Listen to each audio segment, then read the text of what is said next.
भाजपला चांगलं म्हणजे मताधिक्य चांगलं मिळेल असं वाटतंय मला. शेवटी जनतेचा कौल आहे. भाजपला चांगलं म्हणजे मताधिक्य चांगलं मिळेल असं वाटतंय मला. शेवटी जनतेचा कौल आहे.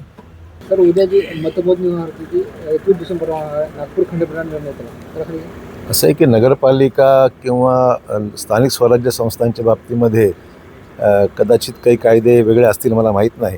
पण जनरली ज्यावेळेस विधानसभा किंवा लोकसभेचा अनुभव आमचा असा आहे की एखाद्या जागेसंदर्भामध्ये निवडणूक पुढे गेली असेल तर मग त्या जागेच्या मतदानाचं म्हणजे या सगळ्या निकालाचा परिणाम त्या याच्यावर पडू नये म्हणून सर्वच निकाल हा मोजणी थांबवले जाते आणि सर्व मग ते मतदान पुढचं संपल्यानंतर मग एकत्रितपणे निकाल लावण्याची पद्धती आत्तापर्यंत आम्ही पाहिलेली आहे. त्यामुळे लोकसभा विधानसभेला अशाच पद्धतीने सर्वच निकाल थांबवला जातो आणि नंतर त्याच्या मतमोजणी जे मतदान थांबलं आहे त्याच्याबरोबरच घेतली जाते.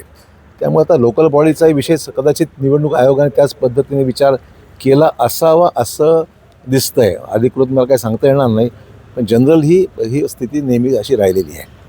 भोकरमध्ये फिरताय, काय परिस्थिती आहे? नाही, भोकरला मी आत्ता आलो आहे. फिरायची मला गरजच नाही आहे, कारण मी एवढं सगळीकडे जाऊन आलेलो आहे. आता सहज कार्यकर्त्यांचे फोन म्हणून सहज काही ठिकाणी यावं अशी लोकांनी विनंती केली आहे, पण मी काही त्या कामासाठी आलेलो नाही आहे.